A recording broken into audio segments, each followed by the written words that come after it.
So welcome everyone. I am Laura Shinham. I'm minister at Cascade Unitarian Universalist Fellowship in East Wenatchee, and am part of a clergy and community member group that has been working over the last 9 months on racial healing and using the handbook by Annalise Singh to do that work.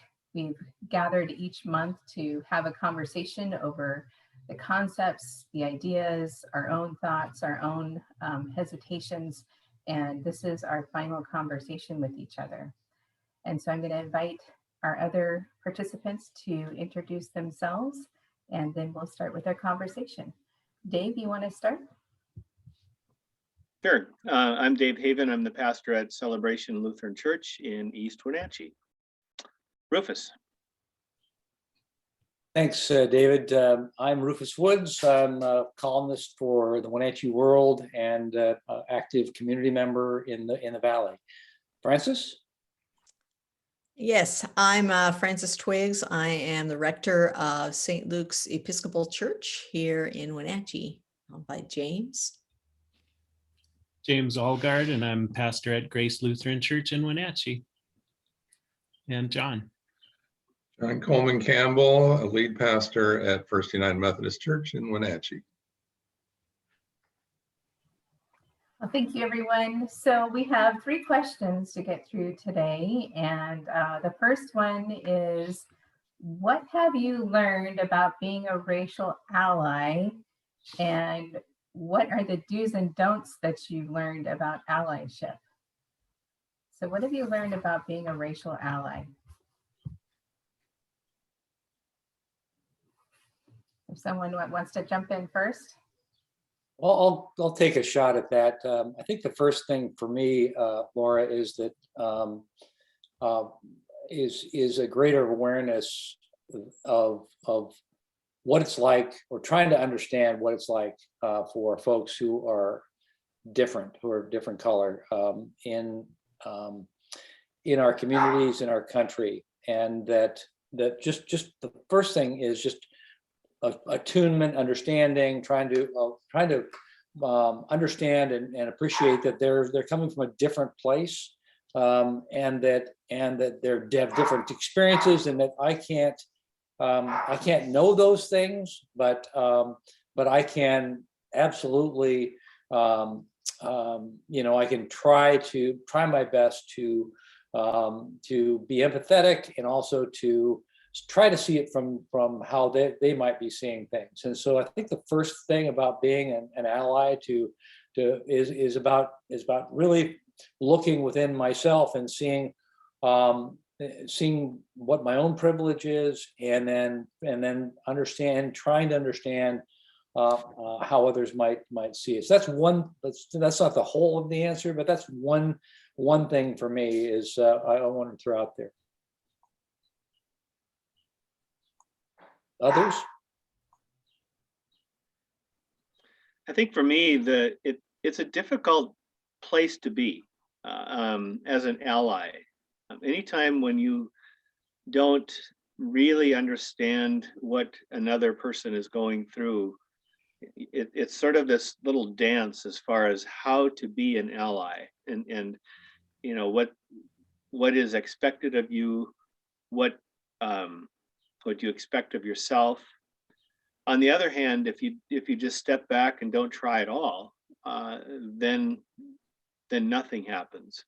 And so taking that leap into being an ally in whatever field or whatever, whether it's a conversation or a group meeting or whatever, I think that's important, is just to take that leap and to get to know the other folks who are in a situation different than yours. So.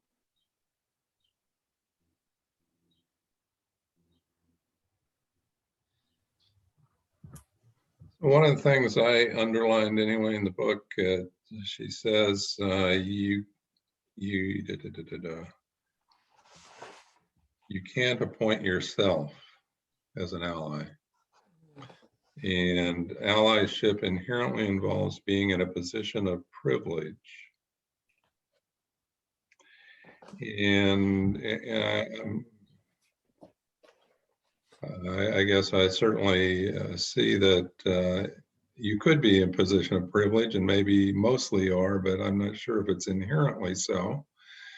So I think, you know, the chapter on identities, that you could come from different kinds of identities that are likewise needing allies, and you know, you may not have the same problems, issues, concerns, but you have, I don't know, you say equal, but join together and in common cause. I guess one of the things takes me back. I know I've mentioned several times in our discussions my experience with the Japanese American community. And when Japanese Americans or Japanese came to this country, immigrated here 100 and some years ago,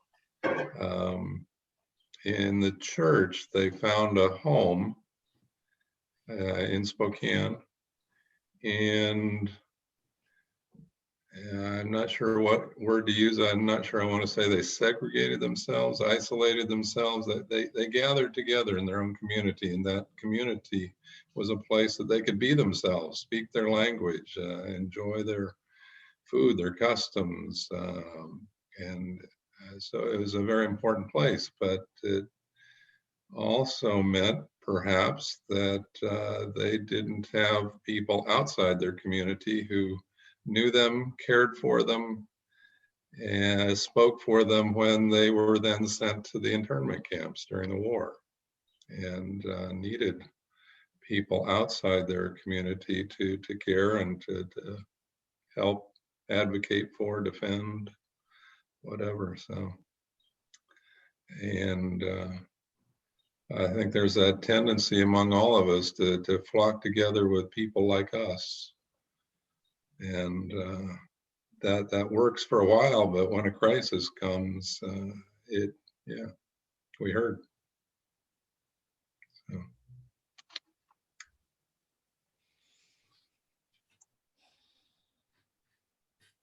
I think, Oh, go ahead. Yeah, go ahead, Francis. sorry, James. I think that as I've been reading through this, is that being an ally has some action to it, and that there are times, so there are times, as was pointed out in the book, that we realize that we weren't an ally, we didn't take action, I didn't take action. And so it's there are times when something is presented and I take action, and in that moment I can hope that it's an ally moment of being able to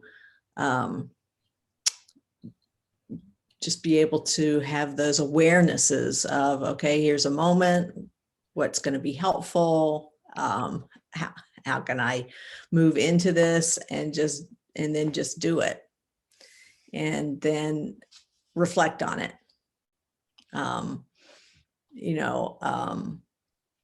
I read in another place that we don't learn through experience, we learn through reflecting on our experience. Because that's what we have to do. We have to assess what happened and how can we learn and move forward. So that's my hope in continuing to do this work, to help with the reflection and the learning and growing.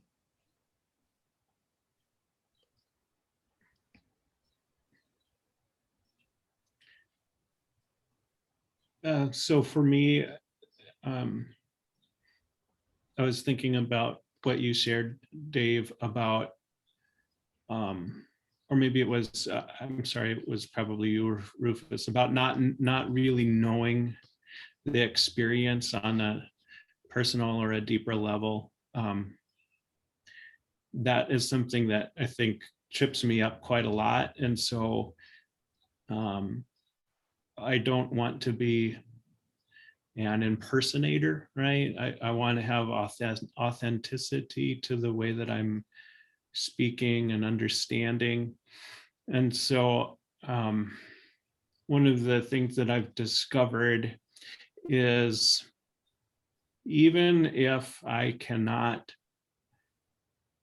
understand from the other's point of view, I can still be a facilitator. I can still provide space. We can call it safe space as well for those experiences to be articulated and heard and spoken. And I think that actionable plans that come in conjunction with or after the story is shared, they take on a whole new meaning, and they become more possible because of the personal connections and the relationships that form. So I also think that it would be hard for me to call myself an advocate, and part of it is that I would put the bar pretty high for myself, and I would be sure to sabotage myself. Right. So it's best done in relationship with others around me.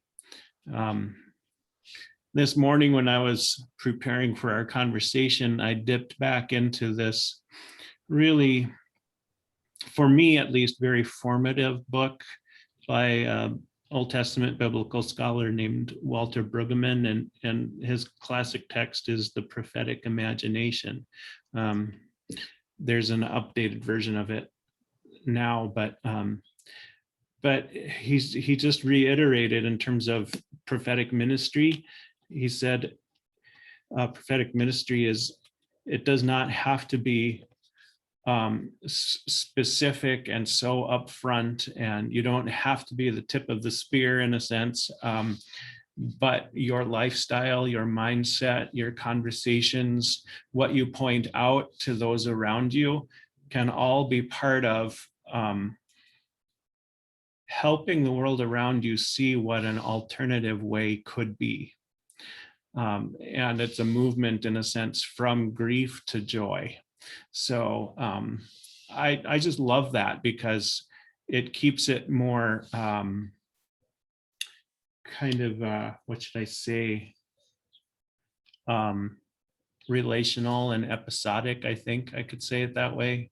I mean, I cannot as one person change an entire system, but maybe I can point to where I see the system becoming more healthy and lift that up and draw a bolder line around that and say this as a person of faith as well. That's part of the drive that I have to be present here in this group and in this community. And that is to say that I'm doing this as a response to God's call in my life, so that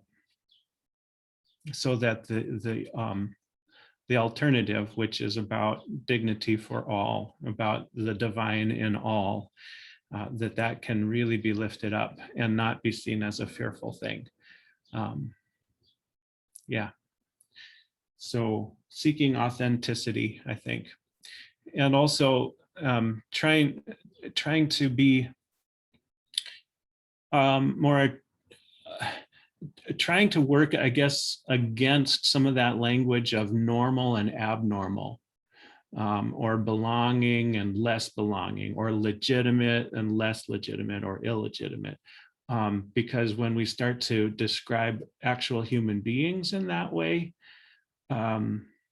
we've done a disservice to ourselves and, of course, to them, and then ultimately to the whole community.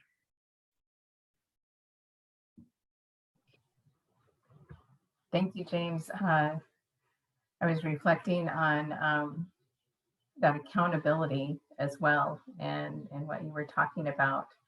And I just remembered last year at this time, right after the George Floyd murder and the Black Lives Matter movement exploding all over our country and the world. And I remember getting pressure from my national office, as well as the regional office, as well as the congregation, to do something. You need to do something. And I was also reflecting, I'm a white woman with a lot of privilege, and I need to make sure that I'm following, there was mixed messages. I need to follow the lead of people of color in these conversations, and I'm being asked to do something. I really struggled with that. And I really struggled with how to show up as an ally in that conversation. And I made some mistakes, made a lot of mistakes, and had to own those. I reached out to some Black musicians that were in our Unitarian Universalist faith to ask them to help plan one of our worship services. And that was received with, we're already exhausted. You need to do your own work. And so I had to own that. I had to own that, okay, I just messed up. Now I need to kind of reflect. And I like how you said that, Francis. We need to reflect on what we're doing. And that's what a lot of this book has been, is reflecting on our experiences and figuring out how to integrate our reflections into our future actions. So owning those mistakes. And when Black leaders stepped up in the area to finally lead something to support them and give them the showing up for them, showing up, encouraging the congregation to show up, and finding those accountability partners in that conversation. I like how she talked about that there are 3 areas that we need to be aware of as a racial ally: our comfort zone, our growth zone, and our danger zone. That our comfort zone, we're not going to be very active. And in our danger zone, we're not going to be very active. But in our growth zone, we are more engaged, more willing to accept our mistakes, more willing to realize where to step up and where to step back. And I think the biggest lesson I've learned as an ally is my voice does not need to be prominent. I need to make space for other voices. Any other thoughts around allyship that people want to add? Yeah, just a couple of things, both you and James. It struck me that I've been reading this book by Rachel Held Evans entitled Inspired, and it has to do with, faith and the biblical story. But one of the things she talks about in terms of people of faith who are really questioning faith and wondering, is this really something that I believe in? And she uses the phrase, fake it until you make it. And it's that whole idea of living into, and in the title of our group is Living into Inclusivity.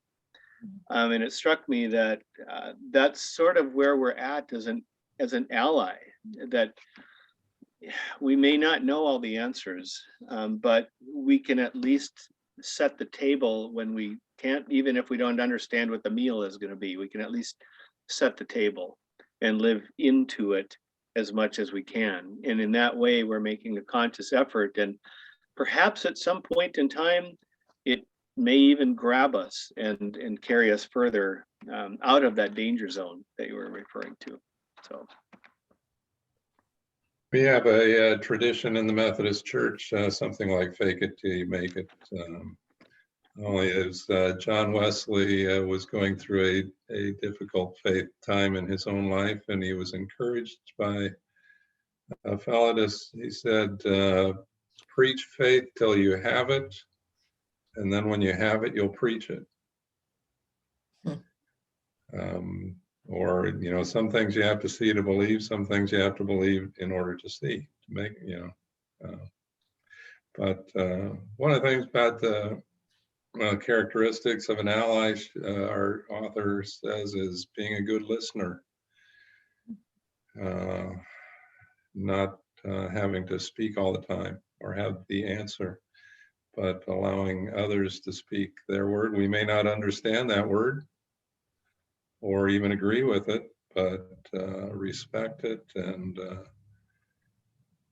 believe in, sometimes in our own ideals as I understand our country anyway, that everybody deserves a fair hearing.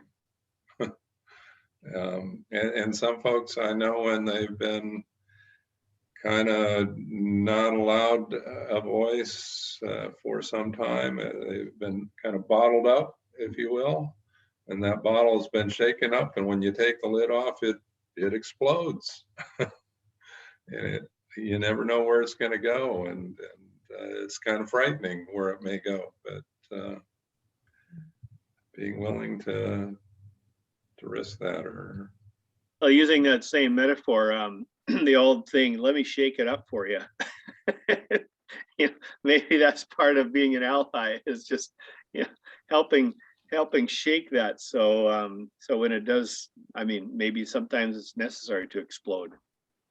One of the things I think about is just the absolute necessity of meeting people where they are rather than where I am, and just being painfully conscious of that my experience is unique and is highly privileged, and that I as we said before, you can't know it, but you can.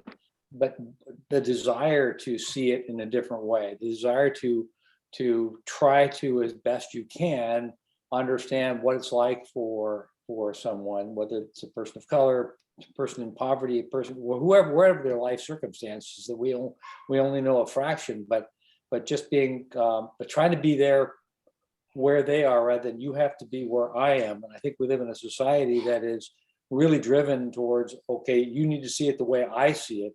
And I think we just have, it's just back to a growth mindset. So that's my final thought.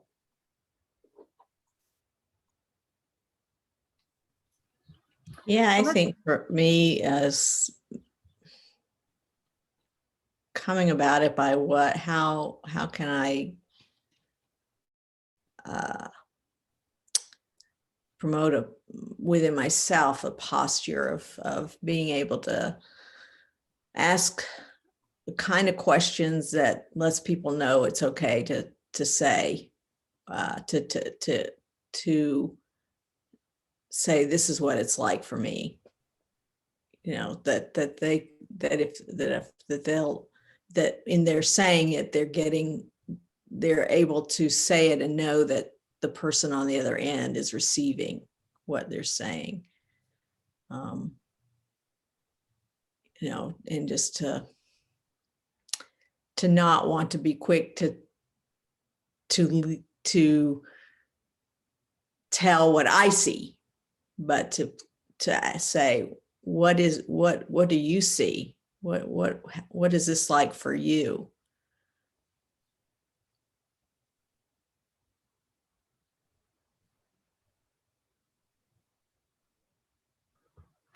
Well, thank you, everyone. Let's move on to the next question.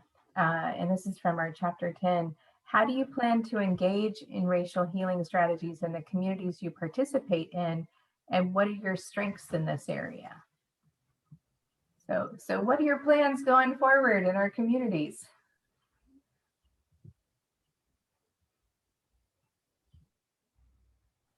One of the things that I want to continue, at least in our church, is for the last year or so, we had something once a month called table talks. And, and at that time, we would take up a lot of issues that were current, whether it was climate change, whether it was racial issues, just the whole gamut of things that affect society. And we haven't done that for a couple months, but that's one thing we want to bring back. So at least there's a forum in which we can gather and have some resources available to discuss these questions. So that's one thing that we're going to be doing. I hope I can put together a 10-session group for the Standing on Sacred Ground series that the Episcopal Church has, to include whoever would like to engage that process it's more than just materials, you know, you get a lot of materials, but it's also a process of that piece that she writes about of educating, you know, educating ourselves, but also the reflective piece of what we've learned, you know, how has that affected those who have been introduced to these materials.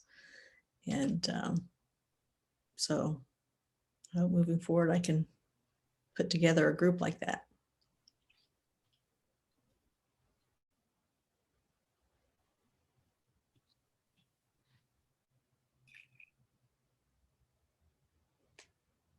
I'm part of a small group with our congregation that is looking for ways to be more present in our community, whether it be our immediate neighborhood as our church or a little bit more of the broader community. And we were in a Zoom meeting last night and wondering about what a possible next step could be.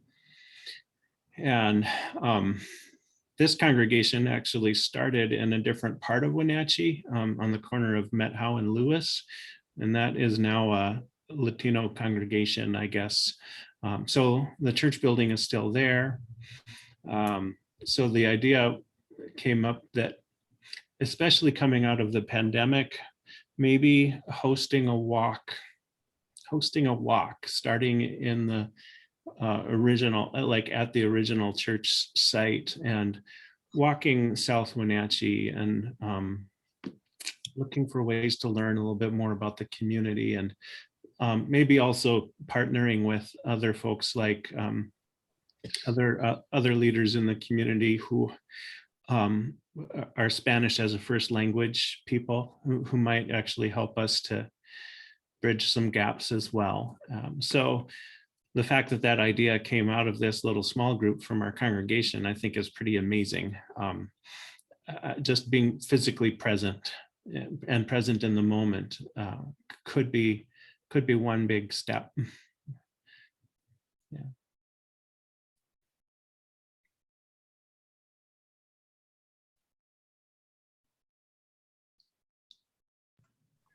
As one who is retiring in a month, I'm not exactly sure what I'll be doing or able to do. I know I want to be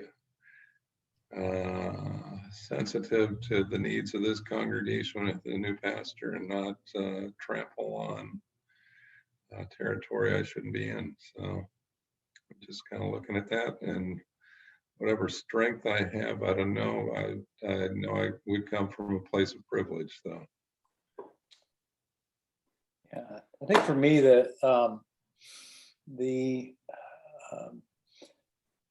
you know, I'm aware of that I have a wonderful opportunity to write about and communicate about and help to talk about powerful stories. And that's one of the great gifts of where I've, you know, my upbringing and my skill set. And so for me, my efforts going forward are really, I think I want to balance a couple of things. One is sort of talking about what the true challenges are and the problems. But I think at the same time, I want to talk about, I'm committed to talk about where we're making progress, and because I think and to raise up voices and to, you know, be to show people different sides. I think we only talk about the problems I think we are consigning ourselves to a you know, kind of a worldview that is sort of almost negative. And if we only talk about what's the progress, we then forget about that there's a lot of growth that still needs to happen. We are not really seeing clearly. I think we have to. I've heard it being described as complicating the narrative. Look, it's not so simple. And I think we live in a society and in a culture that's about it's all one or it's all the other. Right? It's either race is absolutely not a problem and there's nothing to discuss, or it's just a problem for a few people, or at the other extreme, it's about everything, right? And I think there's something, and it's the only lens to look at. I think that's, to me, one of the, I think there are ways to identify challenges and bring the reality of it to the forefront, but also, show stories and to elevate voices and to show people, and introduce them to the community who are making great strides and helping people see that in the community that, wow, there are folks from all walks of life, all races, all perspectives who are bringing things that are constructive to our community. And I think to me, that's what I think about in terms of what I can try to do. Obviously I can't do that alone, but that's something that I'm really committed to trying to continue. Thank you, Rufus. So my calling to ministry is centered on the idea of breaking down barriers and assumptions of people so we can each see the divinity in each of us. And I feel that the work that I've done in the congregation here has helped do that. I led 2 racial justice groups over the past year, along with participating in this group. And I feel that the ripples that have started because of those groups will continue not only in the congregation, but into the community, even with me leaving. And I find that it's just my nature to continue to teach and facilitate conversations in this area. So I believe that'll probably go with me in whatever community I end up in. Continue to ask questions, continue to try to educate myself, because it's amazing how much I dive into this and still don't know. And hoping to build more accountability partners as I go forward as well. So this being our last conversation, what has changed, if anything? I mean, there's a big assumption there that we've actually changed in this conversation. So what has changed for you in the past 9 months as we've had this conversation, and what insights have you gained, if any? So what's changed and what insights have you gained?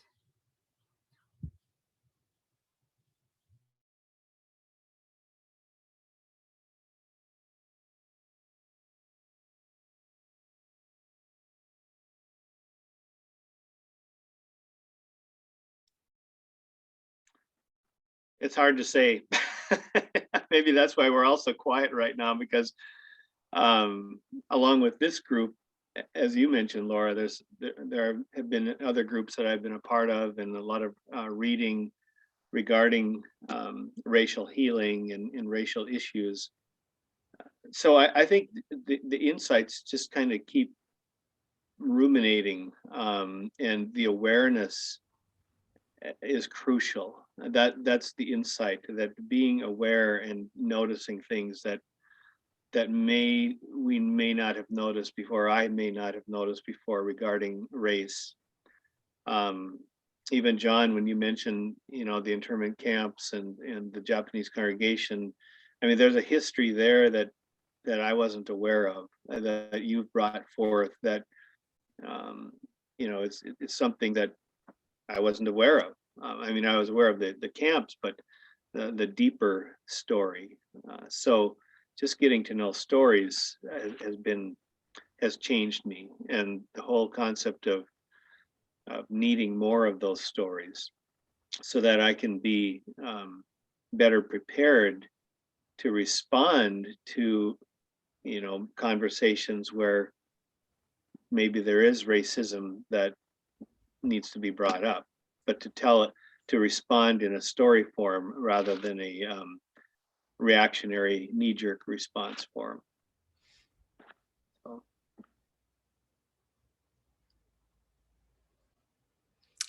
I think that the insight that's come to me is maybe a realization because of where I am now in my life, as opposed to where I was in college, is just how easy it is to slide into the status quo as a privileged white person. And to just, you know, be that person who can opt out because we have that privilege, you know, thinking in terms of where she had said, don't, you know, an ally doesn't, I don't know how she phrased it, but the ally doesn't quit in that sense. There's so many times when I look at the news and I think, God, I'm just so weary of all of this. And then I have to say, and think of the people it's directly impacting. If you're weary, Francis, what are they? And try to give me that bolster. So that's the inside of the realization that, yeah, I'm part of the status quo.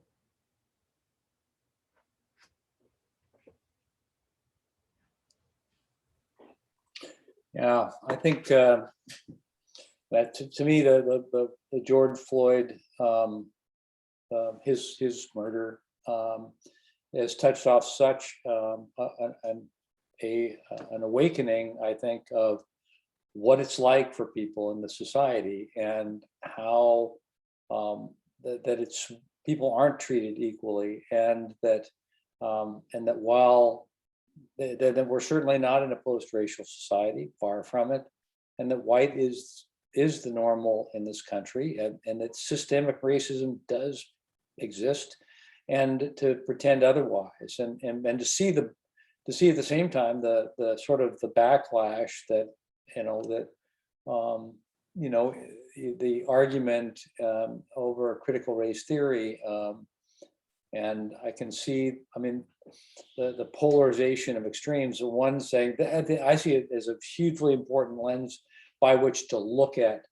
Can we try to put ourselves in the place of people in a different, who've grown up with a different experience and have different life experiences, and the discomfort of that, and then just be aware that and to help that inform how we see the world around us. Our view isn't the only view, by far from it. And so being aware of that, I think is critical, that these things are happening, and realizing there's such a backlash against that, saying, well, we shouldn't even discuss it. And to me, I think that's just completely inappropriate. I don't think it's the only lens to look at the world around us. I don't think it's the only issue that everything boils down to race, but there are times in which that is the driving factor, and we should own that when we see that, and as a society. And so for me, it's been about being comfortable with discomfort, and trying to lean into that, and staying, as Francis was saying, staying in the game, right? And staying and just trying to be, not tune it out, but to try to do in some small and in some way of just moving, our community forward, and moving myself forward, trying to be there. And that's just been such a fascinating last 9 months, last year in this country, and seeing how much we have to do, and again and seeing how if we stick to the polar extremes, as that it's not going to help us. We have to complicate the narrative. We have to see people as more than one thing. And anyway, those are my thoughts.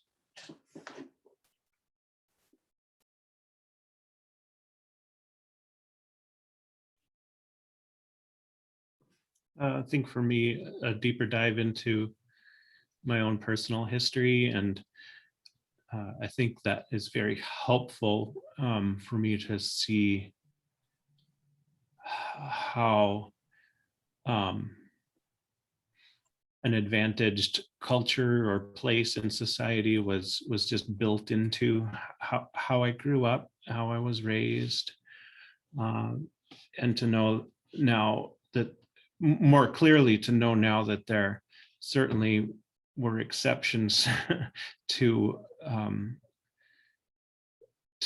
my worldview growing up, and of course that carries through to today.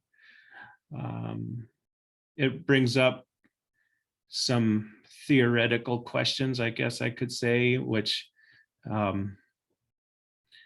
I figure could get worked out a little bit better in relationship with people who don't have the same advantages as myself. But I think one of the big questions that I don't really have an answer to is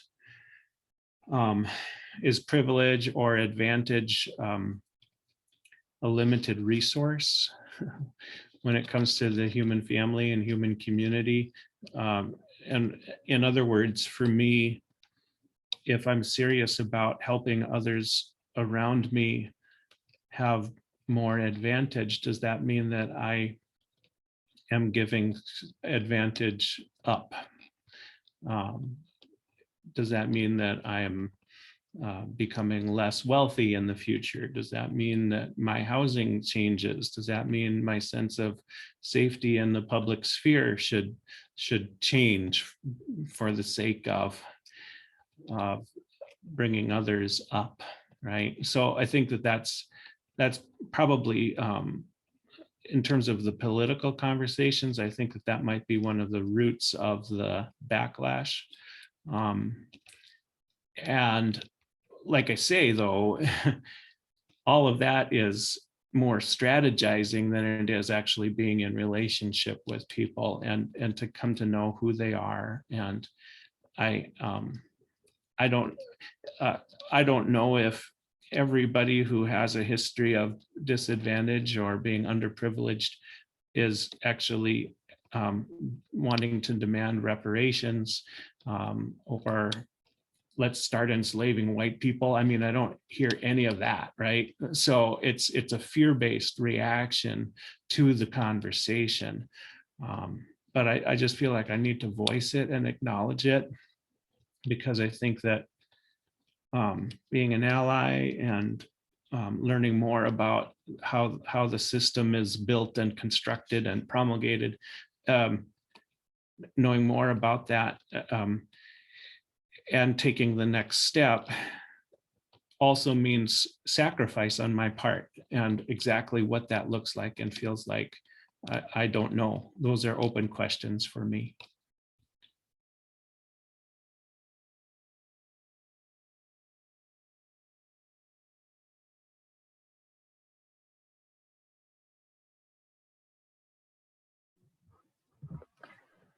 So I've learned in the past 9 months, I can't have this conversation by myself.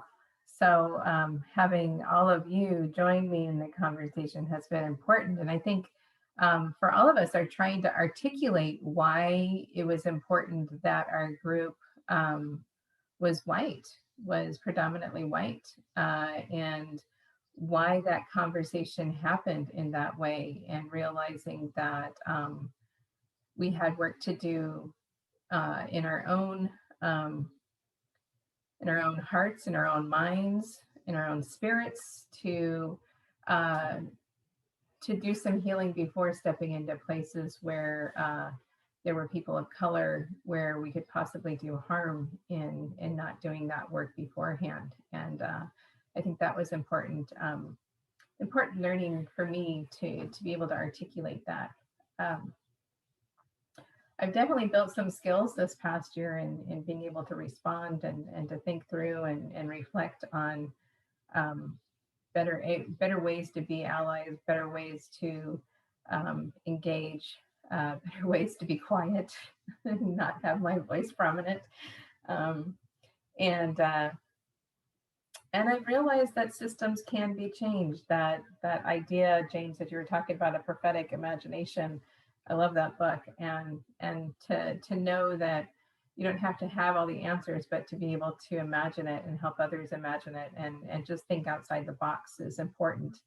And seeing some of those ways materialize. I saw examples through artists, people of color who are artists, how that conversation is changing and people are being lifted up in that, how philanthropy is changing, how technology is changing. I mean, all the different ways that the ripples of this new awareness has spread into our communities and our systems, and how they're shifting and realizing, oh wait, we have been leaving people out of this conversation, and not elevating them to the same recognition that others are who are already doing this work. And so that's been a definite insight that I've gained. You know, Laura, something it just occurred to me when you're talking about that change is possible. I recall a conversation years ago with a fellow who was very much against the affirmative action. And he happened to have a physical disability. And as we talked, this was a group that were talking about this, and it occurred to him that the American Disabilities Act was something that advantaged him, and it was a light bulb moment, and for him, and I think it changed his outlook even for affirmative action. And so that was an incremental change in his life, to just be aware of that. And I think that for me, just those incremental changes, those aha moments, the light bulb going off, can be very important. And so I believe that's possible for others as well. And maybe part of our task is to help others see other stories and how they relate, in terms of what's an advantage for a society that treats people equally with justice. So just a little story there.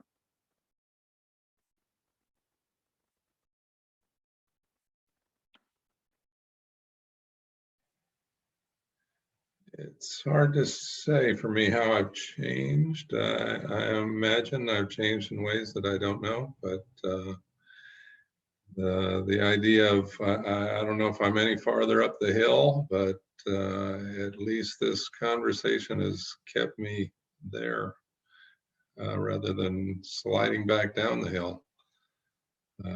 Keeps me engaged, and appreciate all your participation and thoughts throughout the year. I have become aware also that there are other people paying attention and watching too, that congregation members who have been following our conversation, and that's been interesting as well.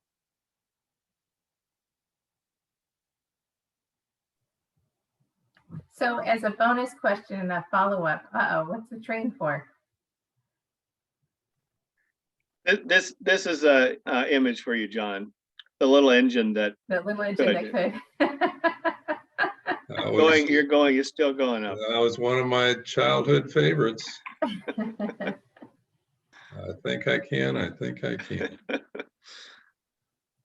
So as a bonus question, and maybe to wrap up this conversation, since we started this conversation with the hope that it would cause ripples through our community, that we would present an authentic conversation by leaders in the community who were working through these issues in a very human, very vulnerable way, and putting that out there for people to witness.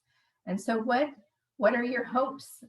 What are your hopes that this conversation has done or will do for our community going forward?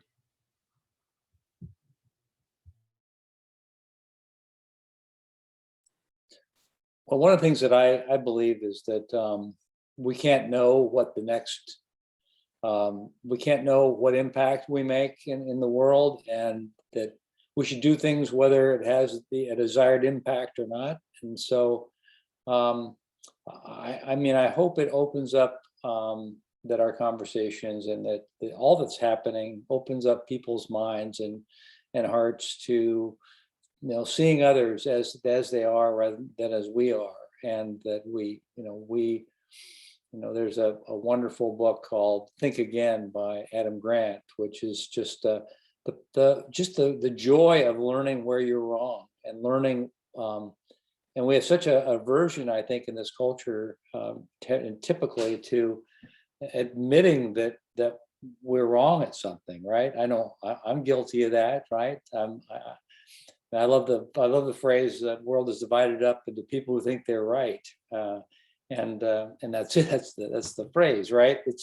But learning that we can, and enjoying the fact that we can learn something new and we can change our minds, and that we can, we can evolve rather than who says we have to stay in the exact same place? Do we have all full knowledge? I don't claim to. So I think that to me is just that wanting to approach life from what can I learn next, right? And recognizing that I'm wrong a lot of the time, and so I'm hopeful of being able to lean into that more and more as this goes forward. So my hope is that we create a culture in our communities, in our social groups of being able to confront what's real, and then do what we can without knowing that we're going to actually change something, because we don't know that. I think we have to sort of do what's the right thing, regardless of what might happen, because we can't know the grander plan. All we can do is confront kind of what we are and how we show up in the world. And so to me, that's my hope, is that I do that better and just live that more authentically going forward.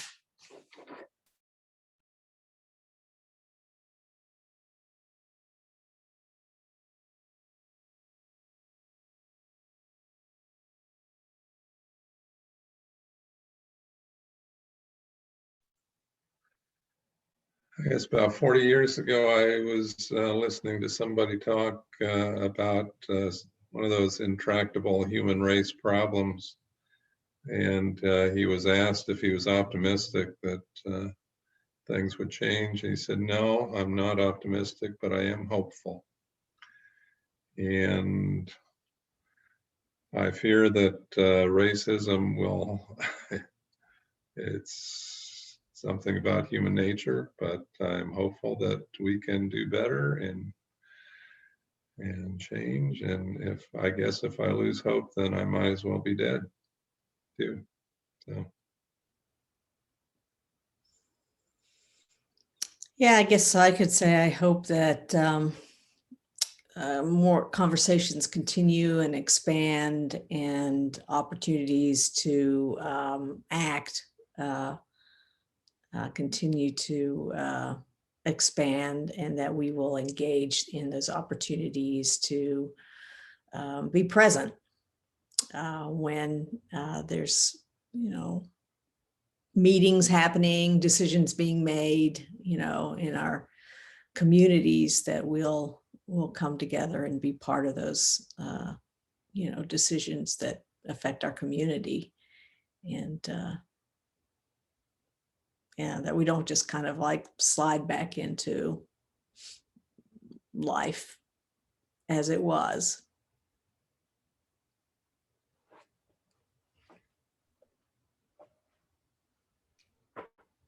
I'd like to, I think the broader conversation is, how do we share community with those around us, and what are the considerations that we feel as citizens, as community members, what are the considerations that are important to make for the sake of people who might always still be strangers to us. I think the pandemic has really lifted a veil of the fact that we have a huge gap in terms of how we view just the neighbor, how we view the neighbor. There's been so much gifted to our greater community, especially those of us who are enjoying it so fully, right? I don't want my community to have my leftovers, you know. I want there to be a culture where there is high regard for the stranger and a deep curiosity and a non-threatening type of curiosity for the difference that we notice. So I think to try to be more aware of when tribalism, same-mindedness, totalism, you know, totalitarianism, all of that stuff, you know, when it starts to rear its head, to really throw up the red flag there and say, now hold on a second, you know, let's think and talk our way through this rather than just being reactive and trying to protect our own and circling up the wagons, you know. Let's share in the goodness of human community. Yeah, that's a hope that I think I hope we have shown in our conversation. Each one of us represents a community that we brought to the table and that we brought to the conversation. And to show that we can have this conversation and be vulnerable with each other, I hope fosters that sense of being able to work across boundaries or barriers that we might have about each other, each of our communities, each of our areas of neighborhoods, and to know that this is not the only thing that all of us have collaborated on. We've collaborated on other things in our community as well. And so this has just been the one thing that we've put out there publicly on a consistent basis, I guess is the way to put it. But to know that we have brought communities together to work together, and to hope that continues. I think, James, when you started talking about the isms, I thought about a community that remains static. It just is not, well, it's not moving. And I thought, and I don't know where this quote came from, I heard it in seminary, but they were talking about faith, but I think it can relate to how a community moves. And they talked about the difference between tradition and traditionalism. And tradition, they described, or traditionalism described as the dead faith of the living, and tradition as the living faith of the dead. And so anytime you get an ism, it could very well be dead because the lack of the hope. And I think a community is a living being that needs to look at tradition as something that could be living, even from of those who have died in the past, but still living with hope. So that would be my hope for this community. I think at the absolute minimum, just wanting to live in a community that treats everyone with dignity and respect.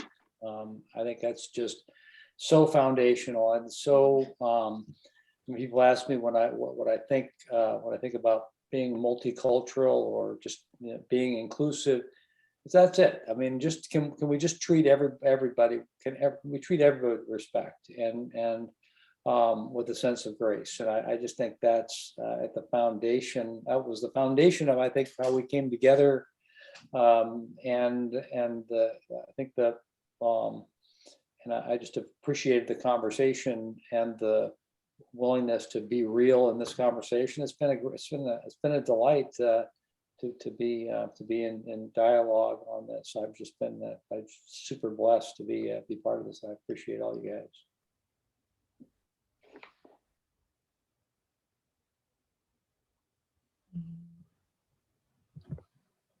Well, gratitude to everyone in the conversation, gratitude to those who walked with us on this journey and listened to us talk, and gratitude to Annalise Singh for the materials that she provided in helping us reflect and think about this topic. And we wish you well in your journeys and hope you continue to engage. We know we will. Blessings.